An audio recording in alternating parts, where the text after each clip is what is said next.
So my name is David Rose. I am a chef, TV personality. You might have seen me on Food Network. Does anybody here watch Food Network? All the time. Okay, have you had? If I did, I would watch you. So you gotta watch it now. You gotta watch it now.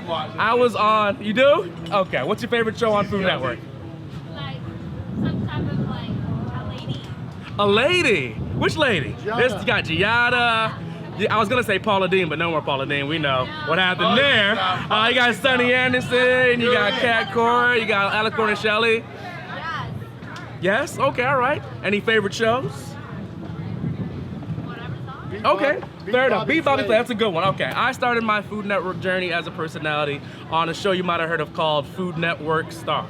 And pretty much the premise of the show, you compete, 13 finalists, you cook and battle and hash it out to win your own Food Network show. So out of 13 finalists, I finished 6th, and out of all the ways to be sent home, I went out in a blaze of glory cooking against Bobby Flay, head to head.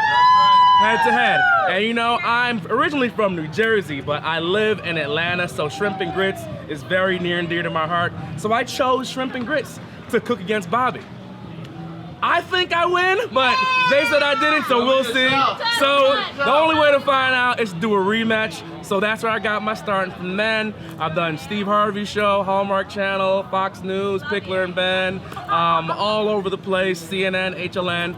I work with Big Green Egg as an ambassador, Nissan, Lipton Iced Tea, and just what I do, I partner with different companies. I create these one-off cuff signature recipes and menus, and just travel around the country and see your beautiful faces. So today, my travels bring me here to San Diego. I'm debating moving to the West Coast. It's gonna happen, and I think before I was just LA, but now I'm kind of thinking San Diego too. I don't know. What do you think, LA or San Diego? San Diego. We're from LA. All right, so we live here. okay, so sell me. All right, between LA and San Diego, what do you like? What do you dislike? What does San Diego have over it? So there's no traffic here, fellas. No traffic. Less traffic. Okay. All right. What about nightlife? I mean, yeah. All right, so say I want to go out tonight on a Sunday night. Where am I going?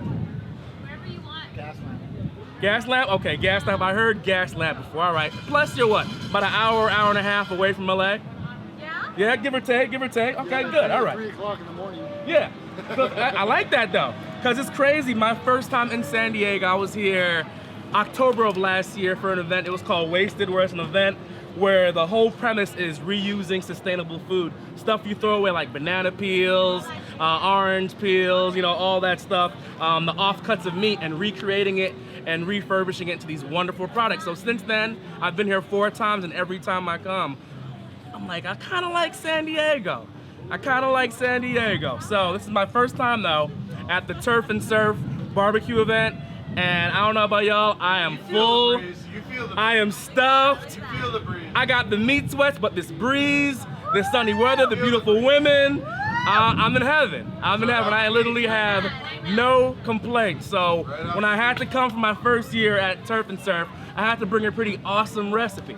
So what I'm doing is the perfect combination of land and sea. Again, I'm originally from New Jersey, tri-state area, you know, New Jersey, New York, Connecticut, and I spent a large part of my childhood, teenage years, and even still now in Chinatown. You know, I love Chinese food. I love Asian food, Thai, Vietnamese. I love seafood. All these things are near and dear to my heart. Such pungent, delicious, whopping flavors, sweet, savory, umami, spicy, and it just sings and really resonates to me. And I love crab cakes and seafood as well. So today, my dish is kind of a hybrid of all those things, as well as from land and sea in the dish. So I'm doing, it's called a Chinatown Oysters Rockefeller. So, you know, traditional Oyster Rockefeller, right? Not too bad, right? Traditional Oyster Rockefeller, you know, has your spinach, it has your Hollandaise, it has cheese in there maybe a little bit of crab meat as well. So what I'm doing with this is, I'm gonna have some Chinese sausage in there. It's really great, nice umami flavor. It's dried and smoked in there. It has rose water, rice wine vinegar, and a little bit also of soy sauce to kind of season it. I got gochujang in there. I got a sauteed chili sauce in there. You got different bird's eye chilies, ginger, and just really, really flavorful. Sriracha also. I'm using QP mayo, which is a little creamier, a little sweeter than your normal mayonnaise because of the rice wine vinegar. That's a Japanese mayo. And we're gonna finish it with a Gochujang Hollandaise sauce. Gochujang is bomb. It's like the Korean's version of ketchup. It's spicy, it's sweet, it's flavorful, got that nice umami. And when it comes all together, it's gonna be oh so delicious. Oh so delicious. So y'all ready? All right, let's do it. Okay, so first things first, we gotta have our oysters. When you're working with oysters, you wanna always keep the oysters cold or in the fridge at all times. We do not want room temperature oysters because it might taste good at the moment, but I guarantee about 3-4 hours, you're gonna have that water cooler stomach. You know what water coolers sound like, right? Growling and grumbling, so we don't want that. So right here, we're on the West Coast. So what else more so would I use than Pacific oysters? These right here, they're sweeter, they're creamier. They are delicious, nice size on those. These are Pacific. I also like Kumamoto's. Those are really good. Malpec also. If you like a more salty, brinier oyster, I say like a Gulf oyster you probably go to, where you might get it from Louisiana or Texas or Alabama, all up in that Gulf Coast, real salty, real briny. But since we're on the West Coast, we're going Pacific. Is that okay with you guys? All right, done deal. So who has shucked an oyster before? Anybody? Everyone over here. Anybody? Okay, all right. How'd you do? Loved it. Yeah, did you have all your fingers? Yeah, you didn't stab yourself, you're good? Okay, good, all right. So essentially, when shucking an oyster, the key is to scrub them down, rinse them, get them clean, get all that debris, all that sand, all that grit out of the oyster. Anatomically speaking, this right here, that's the flat surface of the oyster. You wanna turn that around, and you see that kind of hinged area? You wanna find that hinge in the back, and that's where you're gonna pry the oyster open. So oyster shucker right here looks kind of like a blunt knife. Really, really great instrument to open up the oyster. I'd highly suggest using this because heaven forbid you stab yourself, it's not gonna do too much damage. So we're gonna try to prevent that as much as possible. All right, so when you're shucking your oysters, you wanna get a towel so you protect your hand and also get nice leverage on the oyster. So you take your oyster shucker, you find that hinge right there I was talking about, and you just work it in there. All right, simple as that. Should pop open relatively easy. You take the oyster, wiggle it, kind of scrape the connecting muscle from that. From there, you have your oyster. Simple as that. First things first, you want to do that. I got about a dozen right here. And once you shuck them, you put them on some ice, leave them on the ice, or put them back into the fridge, keep them cold until the very last moment when we stuff them and put them on the grill. All right, sound good so far? Yeah. All right, so first things first, I am a huge, when I say huge, I mean huge fan of crab cakes. So I love the introduction of crab into this particular recipe I'm doing today. So what I'm gonna start out is with the base of the stuffing. Inside there, I'm gonna have that QP mayo we talked about earlier. I'm gonna put the QP mayo in there. I'm gonna put that saute sauce in there. It has the bird's eye chili, the garlic, the ginger, that nice umami from the soy sauce. I think a little bit of MSG might be in there, but so good, so good, so flavorful. You put that in there, right there, boom. A little bit of sriracha as well. Sriracha, I love sriracha on pizza, hot dogs, French fries. What is sriracha not good on? It's delicious, all right? So we got that in there, all right? And from there, you want to kind of mix that all together.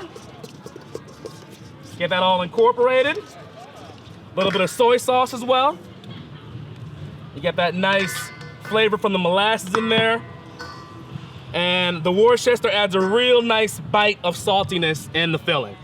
All right, so quick recap. We got sriracha, we got the satay sauce, and we also have the Worcestershire as well, and the QP mayo.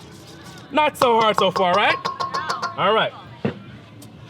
I mentioned using and utilizing different Asian ingredients to really make it pop and kind of have that same kind of trademark Oysters Rockefeller filling, but make it Asian, put your own spin on it, and just really have a delicious, off-the-cuff, signature own dish. These right here, this green is called Yu Choy. As far as looks, it looks kind of like, you know, spinach or broccoli rabe. And it's a Chinese green indigenous of Southeast Asia. When it comes to the flavor profile, it's actually a mustard green. So it has that nice bitterness that you'll find in your cabbage, and also that kind of sweetness as well from your spinach. So very flavorful, very different. Similar to spinach, but in my particular opinion, a lot better, a lot more flavorful. So if you get a chance, your local farmer's market, you can find any of these ingredients on there. Feel free to utilize it. With this particular recipe, I'm just using the leaves, but feel free to use the stems. And we cannot forget the big green egg. The great thing about the big green egg, working with it, is that you can literally make anything on this grill. Anything. Show of hands, how many people in the audience own a big green egg? Okay, guys, I'm gonna need y'all, after you taste this, well, you can't, after you taste this, I'm gonna need y'all to get it. You can do pizzas, you can do roasts, you can do high and fast, you can do low and slow. I've been doing a bunch of desserts in there lately. A peach cobbler, chocolate cake, a smoked pumpkin pie, a smoked sweet potato cheesecake that will blow the socks literally off of your feet. So if you haven't had one and you're serious about your grilling, please do so and get that. All right, so what I have here is the Yu Choy greens. I just tore them off the stem. All right, from there, pull a little fresh garlic in there, a little bit of olive oil. All right, and pinch of salt, pinch of pepper. What you want to do then is kind of work the oil, work the garlic, work the salt and pepper into those greens. But we're not done with them yet. We want to then take them. Let me get this out of here first.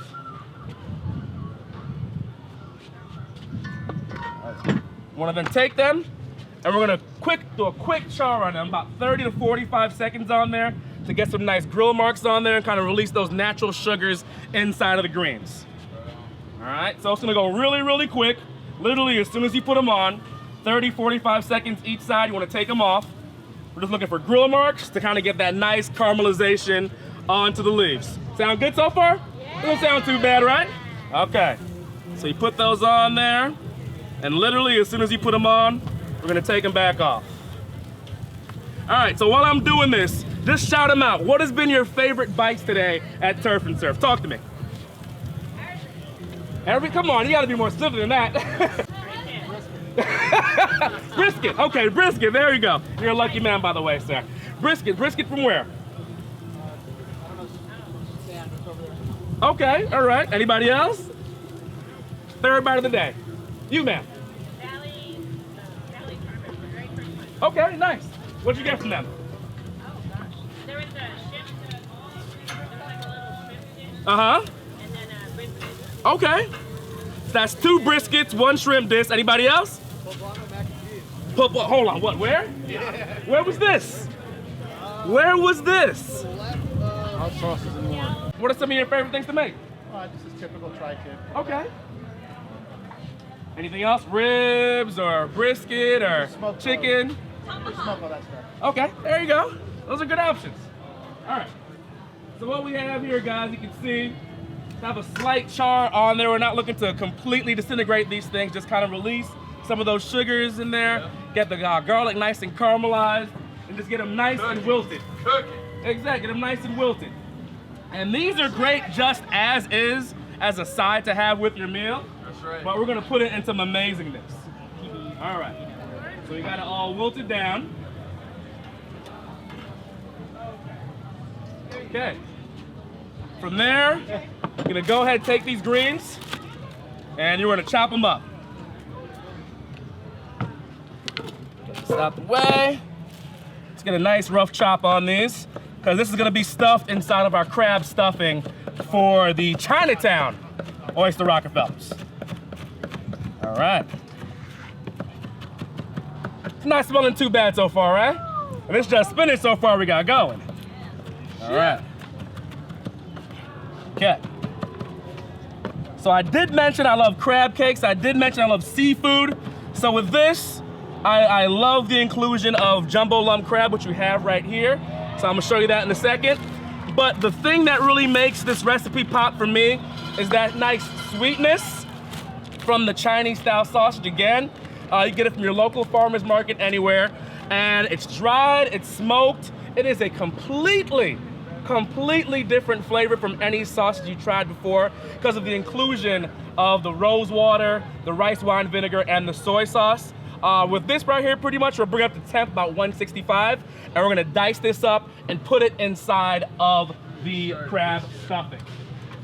All right, so onto the grill. You got about a 375 big green egg right here, indirect heat, off the heat. You let it go for about 10 to 12 minutes. But the beauty of TV magic is, I already got some done. So you got those right here. You're looking for a nice caramelization, a nice browning on them. You want them to kind of, you know, crisp up and blister a little bit.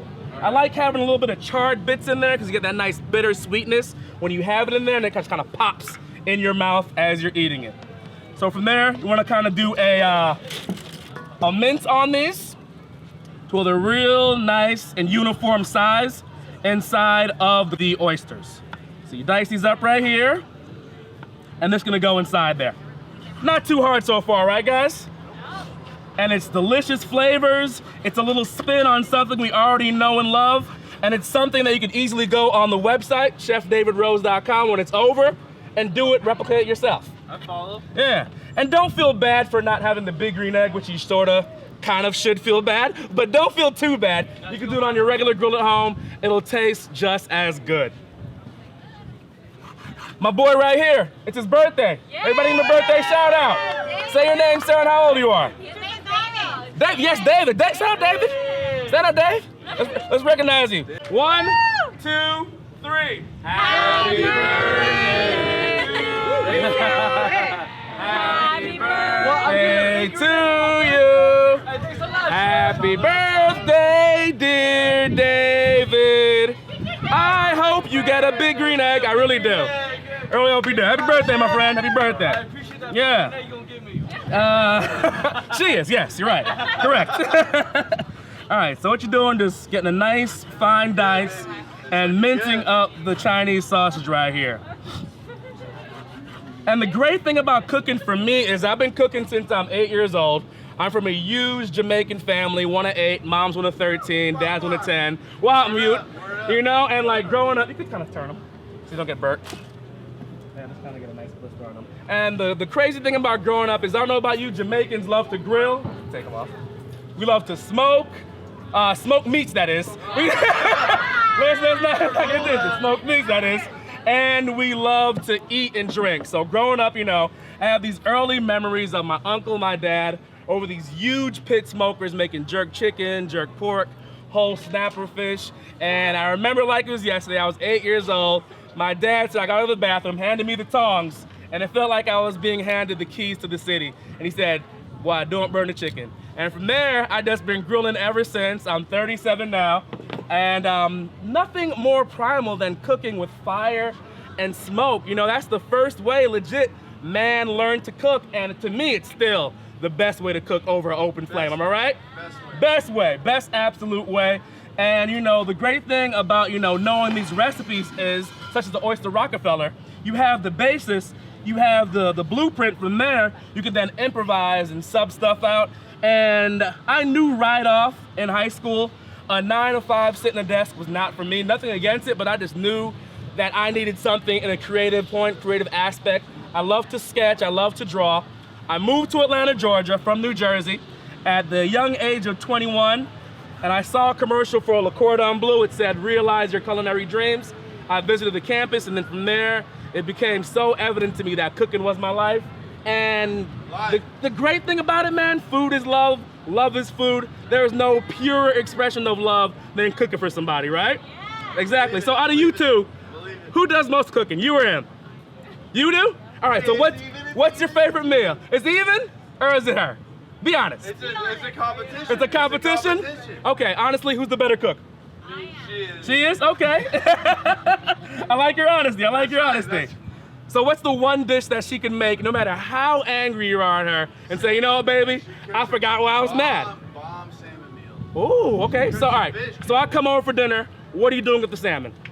Walk me through it. I am baking your salmon. Okay. I am making some veggies on the side. Uh-huh. With some garlic. Okay. Balsamic vinegar. Okay.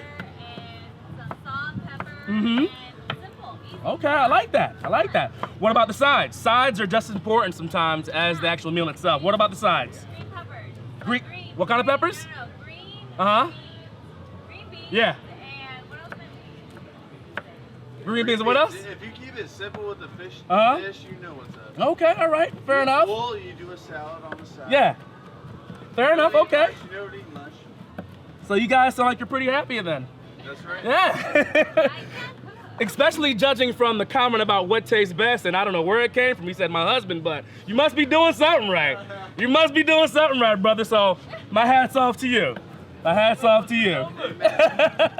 So the key right here, for me at least, I don't want huge chunks of the Chinese sausage. So I'm kind of mincing it where it has nice little pops of flavor in there, or Chinese sausage essence as opposed to a big chunk of Chinese sausage inside the stuffing, because you want to have that uniformity where each bite tastes the same, where you get some of that crab, you get some of the Chinese greens, you get some of the QP mayo, the sriracha, all that stuff, every bite tastes the same. All right, so we got that going right there. It's time to compile our stuffing. All righty. Mince, mince, mince. Mince, mince, mince. Okay, so we have our jumbo lump crab meat right here. Do not skimp on the ingredients on this because you have very few ingredients. So you want to make sure you highlight everything in there. And just go ahead and just, if you're going to do something, do it full court press, don't halfway on it. So you got jumbo lump crab meat right in here into our mixture of the sriracha, the mayo, and the satay sauce. All right. Put that in there. That's what? In here, you missed that part. I put sriracha in there. I put QP mayo. I put the satay sauce. It's like a blended, chilies, red chilies, ginger, soy. I put a little splash of Worcestershire, salt, pepper. I just added crab to that. Jumbo lump crab meat. And then you want to add the greens in there. That's like that. This is the Yu Choy. It's a Chinese green, kind of similar to like spinach, yeah. Mm-hmm. And I tossed it with olive oil, garlic, salt, and pepper, and I got some nice grill marks on there to kind of release that sweetness in there. And you want to take about half of the Chinese sausage. The other half, we're going to save that for garnish at the end. That looks good. And a little bit of panko breadcrumbs. I love panko breadcrumbs. You get that nice kind of coarse grit to it. And to me, I just like it. I prefer that whenever I'm making this recipe. So you put that all in there. And the panko breadcrumbs, it's gonna bind all of that together. For this recipe also, citrus goes phenomenal, as we all know, with seafood. So I like using either a sour orange, which also comes from South Asia, or lemon. So I put a little bit of sour orange juice in there. All right. Beautiful. And then from there, looks good already, right? Just toss that together. Toss that together. Toss it. Toss it all together. Get it nice and incorporated so you can taste that sriracha and the satay sauce. And it's gonna be bomb. Little bit of breadcrumb. All right. Breadcrumbs in there. Okay. Once we got that, we want to go ahead and get our oysters. Our fire oysters from here. And for the married couples, the ones trying to court their girlfriends or boyfriends, or the one in the doghouse, little birdie told me that oysters are aphrodisiac, so go ahead, pop some oysters open. You might get lucky. I can't make no guarantees, but it's a possibility. It's a possibility. It's a possibility. All right. So we have our oysters here that we shucked. And we're gonna go ahead and we're gonna load it up with the stuffing. All right. Beautiful. I'm right here. Put about 6 on there. So as far as when you're putting it in there, you don't wanna overload it too much to where it'll fall out or cook and fall out of the oysters. About, I'd say 2 tablespoons per oyster, depending on the size of the oyster. But you kinda wanna put it in the middle, get a nice little mound in there, just like that.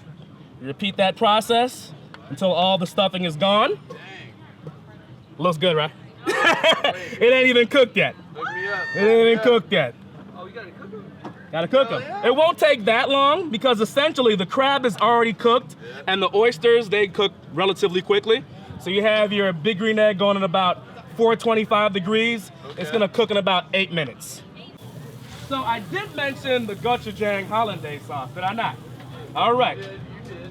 So what you wanna do is, we don't have any stoves out here, so I'm gonna show you how to do it. Essentially, anybody in the audience, extra credit. Can you tell me what a Hollandaise sauce is? What goes into a Hollandaise sauce? How do you make it? Eggs, butter, lemon. Give that man a clap. Give that man a clap. All right, there, exactly, exactly. It's just pretty much like a hot mayonnaise. Essentially the same ingredients you'd find in mayonnaise. So it's pretty simple, pretty straightforward, but again, what we're doing today, we're making it our own. So you wanna start out with the gochujang, since that is the base of our hollandaise. And you wanna put that into the base of the bowl first. While that's going, you wanna get some hot water, or rather simmering water, going at the same time. You don't want it to boil, you don't want it to be too hot, because we're trying to make hollandaise, not scrambled eggs. And there's a very thin line between emulsifying that hollandaise sauce and turning it into a mushy mess that would resemble scrambled eggs.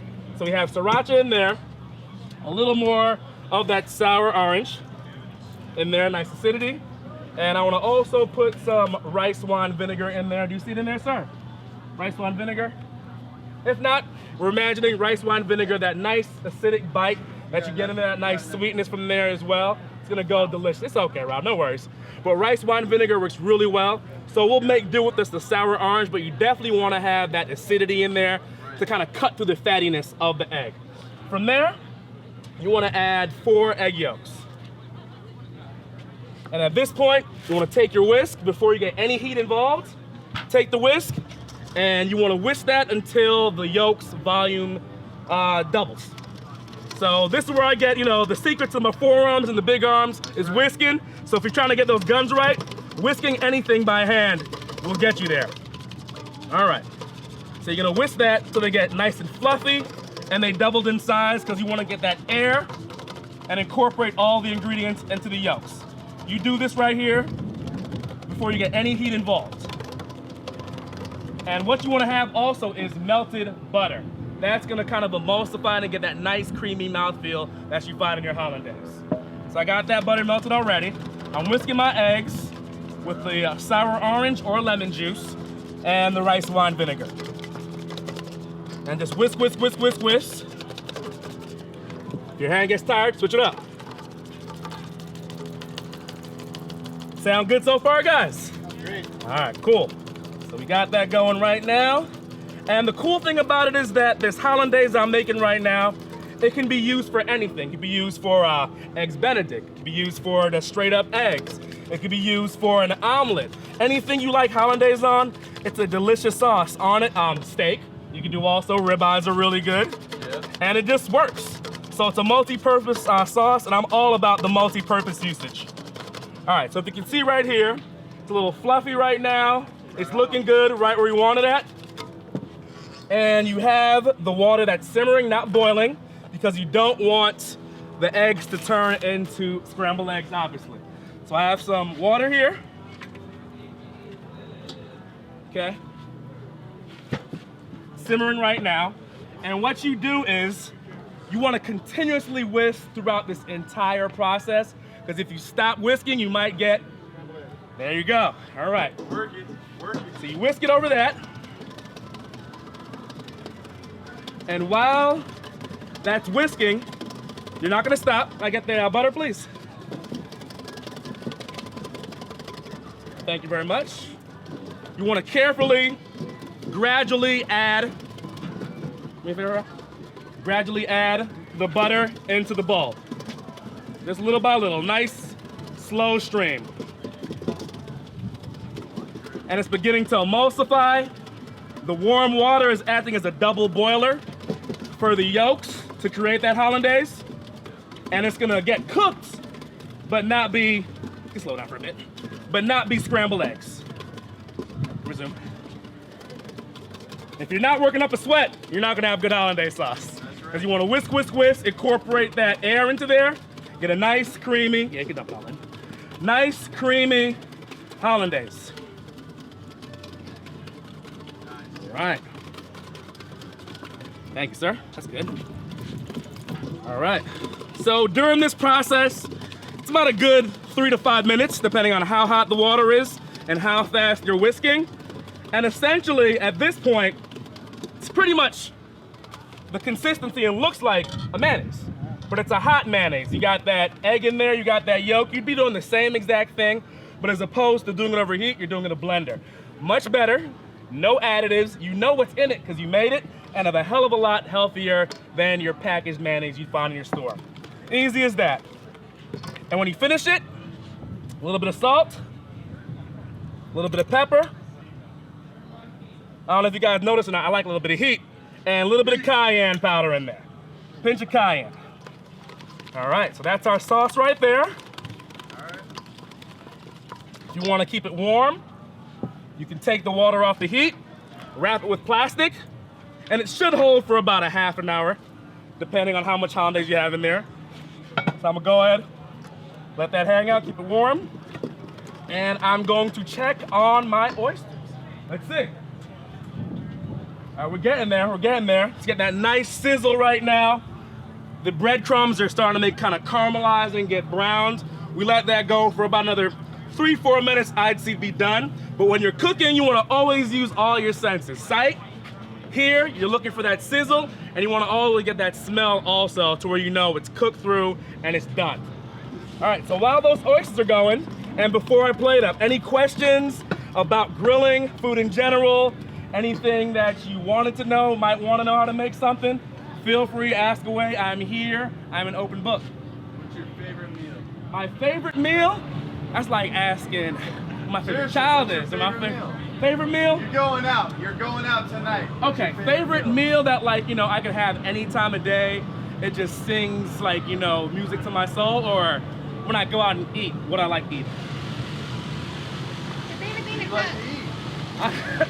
I love to eat. Being Jamaican, I love, you know, Jamaican food, oxtail, curry goat. Oxtail? I love Jamaican food. That to me is my soul food growing up. But if I go out, That's your that's my comfort food. If I go out, I love seafood. I love raw oysters. Yeah. I love, you know, crab legs. I love, you know, crab cakes. I love fish. I just love anything from the sea. Is just delicious to me. I love short ribs too, man. Short ribs. Good short ribs, man. I'm all about short ribs, man. That's one of them, man. That's one of them. It's good. It's good, man. It speaks to my soul. And there's just so many different cool ways to go about it. Different liquor, or, you know, cordials or wine you might reduce in the pan to deglaze it. It's just a delicious meal, man. Maybe some, you know, some puree, mashed potato puree, parsnip puree, a bomb gravy, man. I'm a happy dude. I'm a happy dude, man. I'm a happy dude. Yeah. How are you regulating the heat on? How can you do that at 425 in the egg? Right now, pretty much with the egg right here, as far as the heat control, it goes by air, obviously the fire. So you're controlling it by the air up top and the air on the bottom. So when you're bringing it up to temp, you want to keep the vents open so you get it hotter. But when you're about 10 to 15 degrees before hitting that that temperature you're looking for, say you want to hit 400, you'll kind of close it a little bit to stop the heat from rising at 385, 390, and it'll stay there. I've done briskets for 12 hours where as long as I keep it closed and the vents where I want the heat at, it's cooked at the same temp for 12 hours. And 12-hour brisket, bro, it don't get no better than that, man. It don't get no better than that. Have you cooked on one before? No, I just, you know, I have gas and I have, okay, and I do have Webers. Yeah. But it's not, you can't regulate Webers. Yeah, exactly, man. With these, it's great. And the cool thing about it is that it has, you can do direct heat or you can do indirect heat by putting a plate setter in there. And at that point, it turns into a convection oven where the air is circulating. That's why I say it's great for baked goods. It's great for pizzas.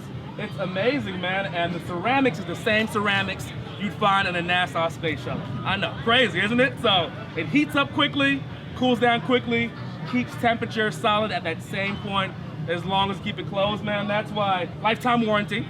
So everything outside of theft, you're good. About 3 of my buddies have good. them, they love them. But Yeah. See, so you know that, man. You know, they're amazing. I love them, and you can make anything on that. It'll be 6 inches of snow outside in Atlanta. I'm still out there on that thing, man. You know, it's that fun.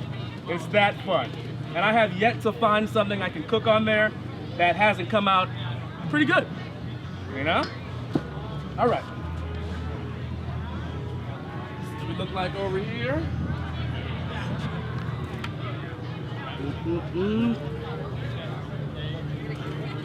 Get a little hotter. A little hotter on that. We're almost there though. Any other questions, guys, about Food Network, about barbecue, about grilling, about food in general? Talk to me. I like doing beef ribs. How many beef racks do you put in? Depends on how big the beef racks are, and they also make utensils where you kind of double stack and triple stack in there. But the way it is right now, about 2 racks you can do in there. 2 racks of beef ribs on there. And I've seen some amazing beef ribs around here. I'm not sure from where, but there's some killer barbecue. And I was exposed first to West Coast barbecue a couple months ago, Hot Sauces and More, phenomenal company. They did a Big Green Egg Eggtoberfest with some of the best food off the egg you could ever imagine in your entire life, man. And I love a good beef rib. I love a good beef rib. You have any favorite barbecue spots around San Diego or the West Coast area? We're pretty close to California, so Okay. we got something there. Yeah, man. Yeah, Sean, cool dude, man. Down over there. Marcel graduated from high school. Nice. Very cool. It goes way back. There you go, man. So you got some skin in the game there. You know these guys. Yeah, I love it, man. I'm from the South. I got about a smoker, that's it. Yeah? What are you smoking on? Smoking on a kettle Weber. Uh-huh. 14 inches double stacker. Nice. So I can break the eggs, try to get it. Oh, I love it, brother. I love it. Disneyland, but I don't want to wait in line. I want to make my own. Fair enough. I completely understand. What's your favorite thing off the menu? Brisket. Brisket. Okay. What about their brisket you love so much? Do you like the bark? Do you like the tenderness? Do you like the flavor? What to you is like a really calling card sign of great brisket? Spice. Yes. I started throwing some of that Cajun on there. Yeah. To the family, started saying, you know, it's good, but when Uh-huh. you get that third, fourth serving, Yeah. it catches Very up to you. filling. It catches up to you. Very filling, very filling. Does anybody like prime rib? At the Hot Sauces and More Egg Fest, I made a prime rib and tomahawk. So it had the big old long bones on it. And I kind of took like a, you ever had beef Wellington? On the outside of the Wellington, they have this thing called duck sauce. So what you do is you saute shallots, mushroom, a little bit of onion, garlic, salt, pepper. What I did, I blended that, and then I used that kind of as a smear on the outside of the prime rib. Heavy salt, heavy pepper, let it sit for about 3 hours, go it to room temperature, brought it to medium rare. I'm not gonna lie, I made it, but you ever make something so good, you gotta pat yourself on the back, you're like, you know what? You did that. It was pretty good. It was pretty good. So if you want to grab that recipe, man, I'm also putting this recipe on the website, chefdavidrose.com. And you got me in the mood for beef ribs now. I'm going to play with some beef rib recipes also, man. You've inspired me today. Thank you. Thank you. Yeah, so we got that going right there. We should almost be done with that. And then we'll plate up, have a couple samples to pass out from that, and have at it, man. I thank you guys so much for your time. Cool. All right, looking good, looking good. All right.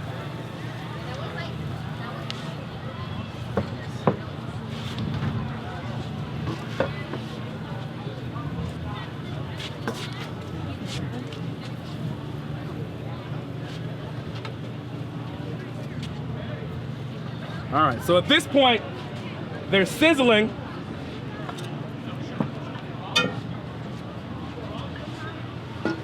At this point, you take them off the egg, and the oysters should be sizzling at this point.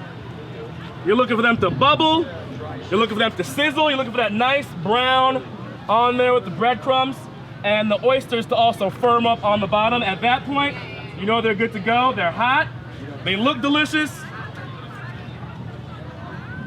and you can just smell it. You can smell the crab, you can smell the Chinese sausage, and it's just singing to me right now. Alrighty. Alright, so you got that nice and arranged in there. The last one. Alright. Alright, so at this point, we have our Gochujang Hollandaise still hot and ready to go. And you just take that and you want to drizzle that right on top of the oysters. And when that creamy hollandaise, that spiciness from the gochujang, that sriracha, that satay sauce that's in the crab, the wilted Yu Choy that we put in there with the garlic, the salt, the pepper.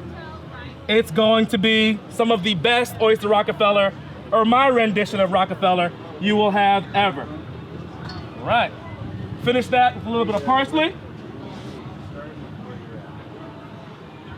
And ladies and gentlemen, there you have it.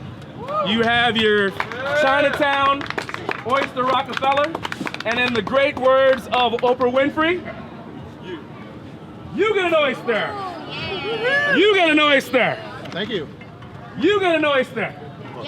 Everybody, well, I ain't got not for everybody, but you get the point. I'm gonna get you guys some forks and napkins. Here you are. Careful with that. There you go.